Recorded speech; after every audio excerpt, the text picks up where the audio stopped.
Hi friends, welcome to Deivas Nalabhagam. இன்னைக்கு Deivas நலபாகத்துல simple and healthyயான ஒரு breakfast recipe தாங்க பார்க்க போறோம். ராகி இடியாப்பம் எப்படி செய்யறதுன்னு பார்க்க போறோங்க.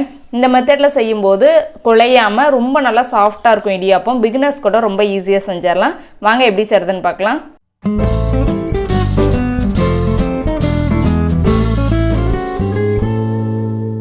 First இந்த ரெசிபி பண்றதுக்கு ஸ்டவ் ஆன் பண்ணி ஒரு pan ஹீட் பண்ணிட்டு இதுல 1 டீஸ்பூன் அளவுக்கு நெய் சேர்த்துக்கோங்க.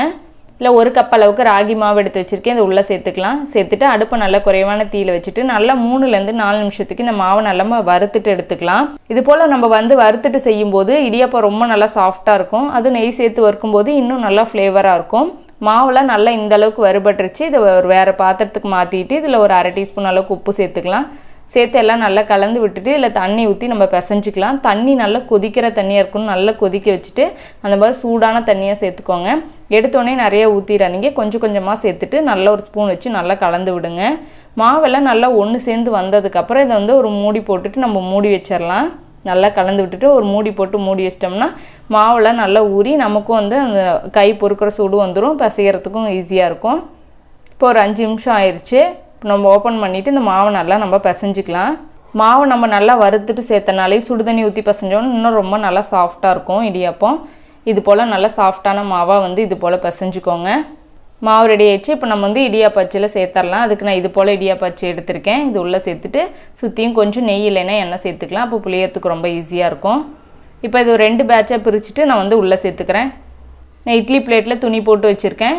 இதில் சின்ன சின்ன இது போல் நான் சுற்றிக்கிறேன். உங்களுக்கு வேணும்னாலும் இது போல் சுற்றிக்கலாம். அப்படி இல்லைன்னா பெரிய இடியாப்பத்தட்டில் நம்ம பெருசாக சுற்றனாலும் சுற்றிக்கலாம். புளியறதுக்கும் ரொம்ப நல்லா ஈஸியாக தான் இருக்கும். ரொம்ப ஹார்டாலாம் இருக்காது. ரொம்ப ஈஸியாக இருக்கும். இது போல் எல்லாத்தையுமே நல்லா சுற்றி முடிச்சாச்சு. நான் இட்லி பாத்திரத்தில் தண்ணி ஊற்றி வச்சுருக்கேன். தண்ணி நல்லா கொதிச்சிட்ருக்கு. நல்லா கொதிச்சதுக்கப்புறம் தான் உள்ளே வைக்கணும். அப்போ தான் ரொம்ப நல்லா சாஃப்டாக வரும். இல்லைன்னா அமுங்கின மாதிரி ஆயிரும். தண்ணி நல்லா கொதிச்சிட்ருக்கு. இப்போ எடுத்து நம்ம வச்சிருக்கிற பிளேட்டை உள்ளே வச்சிடலாம். இப்போ இட்லி பாத்திரத்தை மூடி போட்டுட்டு நல்லா ஒரு 10 நிமிஷத்துக்கு இதை நம்ம ஹை ஃப்ளேம்லேயே வச்சு வேக வச்சுக்கலாம். அவ்வளோதாங்க, 10 நிமிஷம் ஆயிடுச்சு. நல்லா ஒரு ஈரக்கையில் தொட்டு பார்த்தீங்கன்னா ஒட்டாமல் வரும். அவ்வளோதான், சூப்பராக வெந்துருச்சு. அவ்வளோதாங்க, நம்ம சூப்பரான ராகி இடியாப்பம் ரெடி ஆயிடுச்சு. ரொம்ப நல்லா சாஃப்டாக இருக்குது. இது எப்பவும் போலயே நம்ம தேங்காய் பால், நாட்டு சக்கரை எது வேணாலும் வச்சு சாப்பிட்லாம். ரொம்ப சூப்பராக இருக்கும். கண்டிப்பாக இந்த ரெசிபி நீங்கள் ட்ரை பண்ணி பாருங்கள். எப்படி வந்துச்சுன்னு கமெண்ட் பண்ணுங்கள். உங்களுக்கு பிடிச்சிருந்துச்சின்னா லைக் பண்ணுங்கள், ஷேர் பண்ணுங்கள். நம்ம தெய்வாஸ் நலபாகம் சேனலுக்கு சப்ஸ்கிரைப் பண்ணிக்கோங்க.